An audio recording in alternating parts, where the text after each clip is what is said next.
নেত্রকোনার কলমাকান্দায় কবরস্থানে নিয়ন্ত্রণ নিয়ে দুই গ্রামবাসীর সংঘর্ষে অন্তত অর্ধশতাধিক আহত হয়েছেন। এই ঘটনায় ৬ জনকে ময়মনসিংহ মেডিকেল কলেজ হাসপাতালে পাঠানো হয়েছে।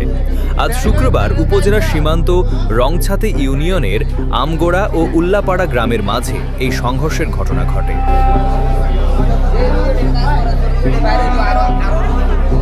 পুলিশ ও স্থানীয় সূত্রে জানা গেছে, আমগোড়া সার্বজনীন কবরস্থানের ব্যবস্থাপনা নিয়ন্ত্রণ নিয়ে বেশ কিছুদিন ধরে আমগোড়া ও নল্লাপাড়া গ্রামে বিরোধ চলে আসছিল।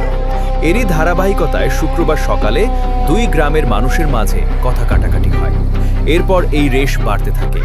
এক পর্যায়ে দুই গ্রামের মানুষ লাঠি সাঁটাসহ দেশীয় অস্ত্রের শস্ত্রে সজ্জিত হয়ে সংঘর্ষে লিপ্ত হয়।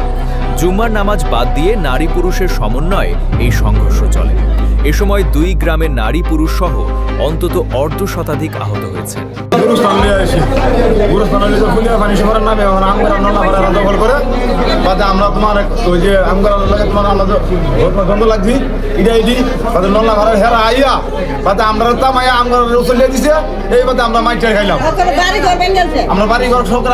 গ্রামের ভিতরে যাই আমরা আমগড়ার একটা দোকানের মাঝে আমরা কোনো স্টপ করছি না।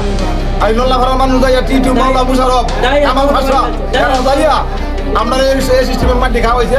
যারা কইছে উন্নত মতাম আমরা তার মেগেছি এখানে নেতা কর্মী যারা দিকে আমরা মেগেছি আমাদের ব্যবসা ছাড়া গুরুস্থানে সারাদিন কাজ করার পরে রাত্রেবেলা মাটি কাটছে এক। এমনকি গুরুস্থানের সম্পূর্ণ দলিল পুলিয়া পানিশ্বর পাড়ার নামে, মূলত দলিলে লেখা আছে পানিশ্বর পাড়া কবরস্থান। আর এই জায়গার গুরুস্থানটা হচ্ছে ওয়াকফ।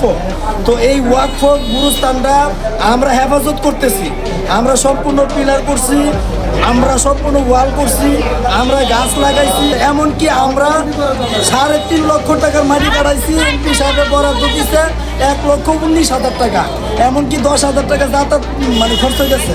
এখন এই গুরুস্থানটা ওয়াকফ ঠিক আছে, কিন্তু পুরুলিয়া পানিশ্বর পাড়ার নামে গুরুস্থান। এখন আমগররা 4টা প্রতিষ্ঠান আছে, তাদের ক্ষেত্রে আমরা কোনো দাবিদার করি না।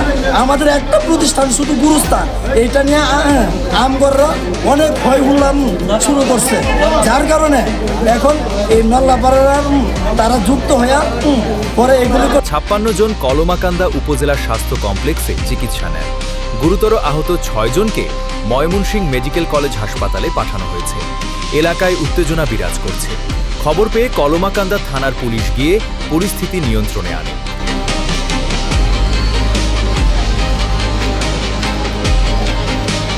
কলমাকান্দা থানার ওসি মোয়াদ মোস্তাফিজুর রহমান জানান, এলাকায় অতিরিক্ত পুলিশ মোতায়েন করা হয়েছে। এ ব্যাপারে আইনগত ব্যবস্থা প্রক্রিয়াধীন।